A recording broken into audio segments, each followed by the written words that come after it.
मियां अस्सलाम इकबाल साहब, अगर वो कहते हैं कि अगर हम जावेद कैनी साहब का कहना है कि अगर हम इसी तरह से इतने मुकम्मल कार्टलाइजेशन कर सकते होते, इतनी कैपेसिटी हमारी होती, तो जिन महीनों में शुगर की कीमत 47 रुपये रही है, 47 रुपीज़ रही है, तो फिर वहाँ पर भी हम प्राइसेस को मैनेज कर लेते। बिस्मिल्लाहिर्रहमानिर्रहीम।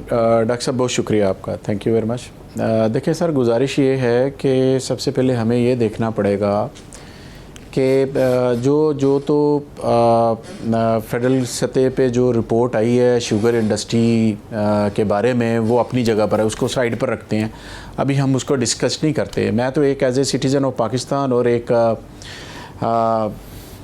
एज ए पॉलिटिशियन भी इस पॉइंट की तरफ आऊँगा। अगर हम थोड़ा सा पीछे जाते हैं सन 2017 के अंदर, मैं 2017 के अंदर जो चीनी की कीमत थी वो तकरीबन 50 रुपये से 52 रुपये थी 2017 के अंदर। और उसी अरसे में जो रमज़ान गुज़रा था, उस रमज़ान के अंदर शुगर मिल एसोसिएशन ने हुकूमत को खुद वॉलंटियरली एक प्राइस ऑफ़र करते हैं जो तकरीबन 42-43 रुपीज़ के ऊपर की गई, और हुकूमत ने उसकी लोडिंग अनलोडिंग और दूसरे चार्जेस डाल के 45 रुपये मार्केट के अंदर इस कीमत को रखा। अब कीमत ऊपर बढ़ी, उस वक्त गन्ने की कीमत थी 180 रुपये पर 40 kg। हमने क्योंकि आके गन्ने की प्राइस को, सपोर्ट प्राइस जो किसान को है, वो उसको 190 रुपये, 10 रुपये उसको बढ़ा दिया। जब 10 रुपये बढ़ाया तो फेडरल गवर्नमेंट की सतह पे थोड़ा सा इसके ऊपर टैक्स भी बढ़ गया, तकरीबन 5.5-6 रुपये आप कह सकते हैं कि उसके ऊपर पर केजी जो है वो इसके टैक्स का भी आ गया। 10 रुपये कीमत बढ़ी, वो साथ सेल टैक्स भी बढ़ गया। अब अगर हम इन तमाम चीज़ों को कैलकुलेट करें और उसके मुताबिक इसको लेकर चलें, जो शुगर मिल एसोसिएशन ये कहती है कि आपने 190 रुपये कीमत रखी और हमने इसको ऊपर जाके किया। इसके 3 रीजन बनते हैं, एक सेंटर पंजाब में, एक साउथ का और एक आपका वेस्ट का जोन आ जाता है, जिसमें कि गन्ना वहाँ पर मिलने हैं और वहाँ से गन्ना आता है, और हर गन्ने की जो यील्ड है उसकी अपनी एक, जिसे हम कहते हैं कि गन्ने में से जो चीज़ निकलती है उसकी रिकवरी जो है वो हर रीजन। फिर उसमें हुआ क्या, मैं अर्ज कर सर, मैं मैं चीज़ थोड़ी सी इस वजह से बयान कर रहा हूँ ताकि आपके प्रोग्राम में ये चीज़ सामने आ जाए। 10 रुपये वो चीज़ बढ़ी, 6 रुपये वो चीज़ बढ़ी, और बाकी जो मामलात हैं रिकवरी के, वो तकरीबन मोरलेस ये सेंटर पंजाब में कम होते हैं, साउथ में रिकवरी ज़्यादा है, यानी कि गन्ने से ज़्यादा रस निकलता है, उनकी बेहतर है, फसल बेहतर है, वगैरह वगैरह। अब आ जाते हैं कि हुआ क्या। जो बात की जा रही है कार्टलाइजेशन की, वो अपनी जगह पर मौजूद है डॉक्टर साहब, इसमें तो कोई शक नहीं है। होता क्या है, होता यह है कि एक मिल मालिक है, उसने एक शुगर प्रोड्यूस की है। जब वो शुगर प्रोड्यूस करता है तो प्रोड्यूस करने के बाद जो मेन उसके डीलर हैं, जो कि समटाइम जब ये शुगर बन रही होती है, जिसे उर्फ़े आम में हम कहते हैं कि अभी वो पट्टे पर होती है, तो साथ साथ शुगर बिक भी रही होती है, साथ साथ उसके पैसे भी आ रहे होते हैं। जब साथ साथ उसके पैसे आ रहे होते हैं तो लोग उस जो बड़े, जिनके पास बहुत ज़्यादा पैसे हैं, वो इसको ख़रीद के साथ साथ रख रहे होते हैं। अब जो डीलर्स हैं और जो शुगर वो मिल के अंदर ही रहती है, वो मिल से बाहर नहीं आती, मिल के अंदर ही पड़ी रहती है। ये नहीं होता कि वो उठा के कहीं और रख लेगा, वो मिल के अंदर है, लेकिन उसने बेच दिया। अब जिसने बेच दिया वो मार्केट में लेकर नहीं आता, क्योंकि मिल मालिक जो है जब शुगर बेच रहा होता है तो उसने शुगर किसी ख़ास रेट पर बेच दी। अब जो डीलर है उसने वो ख़रीद ली। जब वो ख़रीद ली तो जो जितने भी डीलर हैं, 15-20 के ज़्यादा डीलर, जो पूरे सिनेरियो को, मैं पंजाब के अंदर की बात कर रहा हूँ, जो कंट्रोल करते हैं, वो कि मार्केट की लेट से 70% डॉक्टर साहब जो कंजम्पशन है वो आपकी कमर्शियल है। कमर्शियल के अंदर 70% इस्तेमाल होती है और 30% आपकी डोमेस्टिक इस्तेमाल होती है। मेयर साहब, ये पंजाब हुकूमत आपकी दो बोरियों वालों को पकड़ती रही है।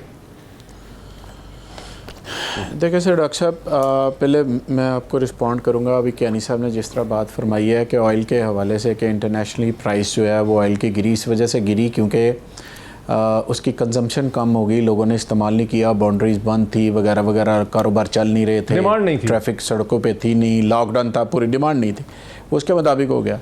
मैं आपसे कह रहा हूँ, देखें इनकी खुद अपनी बात की नफ़ी हो रही है। पाकिस्तान में लॉकडाउन की सिचुएशन रही है, सारी इंडस्ट्री तो बंद है, चीनी तो अंदर पड़ी हुई है, तो फिर चीनी महंगी कैसे होगी।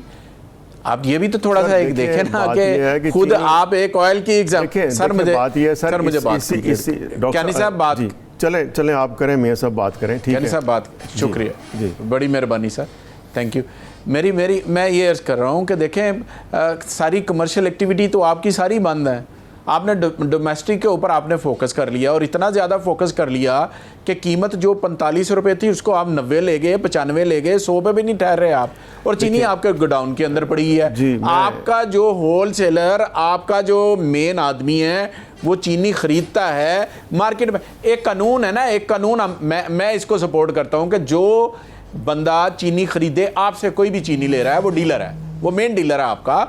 छोटे छोटे तो कई हो सकते हैं, मेन डीलर आपसे चीनी लेता है, उसे 10 दिन के अंदर मार्केट में लेकर आनी चाहिए, ना कि उसके ऊपर स्पेकुलेशन करें। वो उससे 65 में लेता है, वो उसको 70 में देता है, वो 75 में देता है, मार्केट में नहीं लाते। देखिए सर मैं आपकी बात नहीं, मेरी बात चले। मियां साहब ये राना इफ्तिखार साहब जो हैं, इन्होंने माना है कि हमें तो 280 रुपये कीमत भी मिलती रही है, चूंकि इनको आगे मिल रही थी शुगर मिल वाले को या डीलर को, तो हुकूमत ने क्यों ना इंश्योर किया कि 190 पे आप इंश्योर करते, आपने कंट्रोल प्राइस तो रखती थी और आप ही जिम्मेदार हैं पंजाब हुकूमत में, आपकी जिम्मेदारी थी कि इंश्योर करते कि जो मिल वाला है उसको मिले 190 पे कंट्रोल प्राइस पे। डॉक्टर साहब देखें, ये ऐसे नहीं होता यूँ है कि हुकूमत एक बेस प्राइस को अनाउंस करती है और उस बेस प्राइस से नीचे नहीं आने देती, क्योंकि हुकूमत समझती है, क्योंकि अभी तो बात हो रही है ना कि जी गन्ना 210, 20, 30 जो इनकी एवरेज निकली है, किसी की 205 है, किसी की 210 है और 215 तक गई है। ये सारी फिगर जो है वो डिपार्टमेंट के मेरी तो अपनी 240। बात ये हुकूमत एक सर गुजारिश सुनिए, एक बेस प्राइस को हम करते हैं। मुझे ये बात बताइए डॉक्टर साहब कि जब गवर्नमेंट ने 180 किया हुआ था, ये लोगों से 110 रुपये तक गन्ना लेते रहे और उसमें भी 25, 30 और 37% वो लोग जो हुकूमत में बैठे हैं उनकी कटौतियाँ करते रहे। क्या ये रिकॉर्ड की चीज़ें नहीं हैं? क्या आप नहीं समझते कि ऐसा नहीं होता रहा? किसान का तो इत्तेसाल होता रहा। ये पहली बारी हमने आके कहा कि बेस प्राइस से नीचे आप नहीं लेंगे। अगर ऊपर प्राइस किसान को मिलती है वो हमारे लिए खुशी की बात है कि जैसे गंदम की आपने 1400 प्राइस रखी है, गंदम 1500 भी गई है, 1600 भी गई है, खुशी की बात है तो फिर आप गए हैं, लेकिन हम 1400 क्यों करते हैं कि कीमत ऊपर चली गई है? इसलिए कि जितनी कीमत ऊपर गई है उस लिहाज से चीनी की कीमत ऊपर होनी चाहिए थी, उस लिहाज से चीनी की कीमत ऊपर नहीं गई, इन्होंने उसको डबल कर दिया है। मैं आपसे एग्री कर रहा हूँ 3 चीजों पे। नंबर 1 के 6 रुपए पर केजी। सर एक सेकंड, राणा साहब बड़े नाराज हो रहे हैं यहाँ मेरे पास। सर ये डॉक्टर साहब हमारी राणा साहब टाइम टू टाइम मुलाकात होती रहती है। हमने डॉक्टर साहब मियां साहब को रिक्वेस्ट की थी कि आप एक इंडिपेंडेंट जो है ना चार्टर्ड अकाउंटेंट कंपनीज जो हैं, फर्म्स जो हैं, उनसे आप हमारा दोबारा एक दफ़ा कॉस्ट वैल्यूएशन करवा लें, क्योंकि ये गन्ने की कीमत जो है तो उसकी तो जो आती है इसमें कंपोनेंट 80% तो उसका कंपोनेंट है, 17% जो है वो हमें सेल्स टैक्स हमें लगा हुआ है। अगर ये 88 रुपए की कीमत चल रही है इस वक्त, तो 13 रुपए तो गवर्नमेंट लेके जा रही है। सदर अंजुमन काश्तकारान पंजाब हैं, फार्मर्स को रिप्रेजेंट करते हैं। इन्होंने जो कहा कि कंट्रोल प्राइस तो रखी थी मिल के 190, लेकिन जब कीमत सही मिली शुगर मिल को, ये डीलर को, ये होलसेलर को, तो फिर 190 से 240 और 240 से 280 रुपया तक भी फार्मर को प्राइस पे हुई है। इससे तो फिर लगता है कि कीमत मिल रही थी, आप लोग compete कर रहे थे और प्रॉफिट बना रहे थे, प्रॉफिटेरिंग हुई ना फिर ये। जी डॉक्टर साहब देखें, बात यह है कि ये जो फिनोमेना आया आखिर, ये पिछले दफ़ा 2009 में आया था, इस दफ़ा ये 2020 में आया। 11 साल के बाद जो है मैं समझता हूँ हिस्ट्री इज़ रिपीटिंग इटसेल्फ। उसमें भी यही हुआ था, हमारे ऊपर उस वक्त भी इल्ज़ामात लगे कि जी कार्टेलाइजेशन करते हैं और इन्होंने प्राइस मैनिपुलेट कर लिए। अभी आप डॉक्टर साहब देखें, माशाल्लाह से आप इतना तजर्बा रखते हैं कि अभी कोविड के दौरान में जब ये इंटरनेशनल ऑयल की प्राइसेस जो हैं वो कितनी बुरी तरह से प्लमेट कर गई थी, तो उस वक्त भी आप देखें कि कोई वो मैनिपुलेट कर रहा था प्राइसेस को या वहाँ पे क्या हो रहा था। हालांकि वो सारी की सारी ओपेक मशहूर है कि वो they also control the prices, तो they were not able to control the prices. तो बात यह है सर कि एंड ऑफ द डे जो है ये demand and supply actually plays the role. ये जिस तरह से बता रहे हैं इफ्तिखार साहब, ये गन्ने का रेट जो है इनको इंटरनेशनल मार्केट प्राइस के मुताबिक मिला है।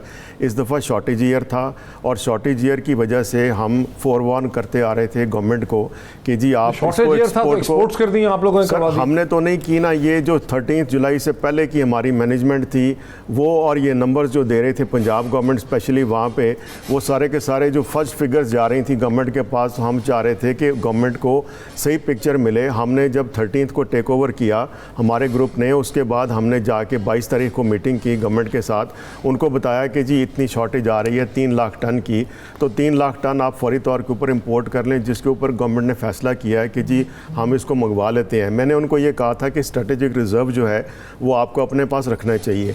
रही बात यह है कि हमारी क्वांटिटी कितनी जाती है मार्केट में, तकरीबन 14,500 के करीब हमारी रिक्वायरमेंट है डेली बेसिस के ऊपर, जो हम पूरे पाकिस्तान में जाती है चीनी। तो इसमें कोई चीनी दबा के कोई नहीं बैठा हुआ। जिस तरह से ये आप देखें रिपोर्ट में भी कहा गया कि जी ये कोई शायद होर्डिंग की हुई है या पता नहीं कोई ज़ख़ीराअंदोज़ी की हुई है, किसी जगह के ऊपर कोई ज़ख़ीराअंदोज़ी नहीं निकली। ज़ख़ीराअंदोज़ी मिली सर ज़ख़ीराअंदोज़ी देखे ना, अगर एक आदमी बेचारा 2 बोरियां रख के बैठा हुआ है वहाँ पे दुकान के ऊपर अपनी, और पिछले 5 दिन की उसने सप्लाई रखी हुई है 20 बोरियों की, और उसको आप जाके जुर्माना कर देते हैं, तो वो तो फिर ज़ाहिर है कोई भी चीनी रखने के लिए तैयार ही नहीं होगा। डॉक्टर साहब इसी तरीके से जो है ये पाइपलाइन ड्राई हुई और मार्केट जो है ये दो बोरियों वालों को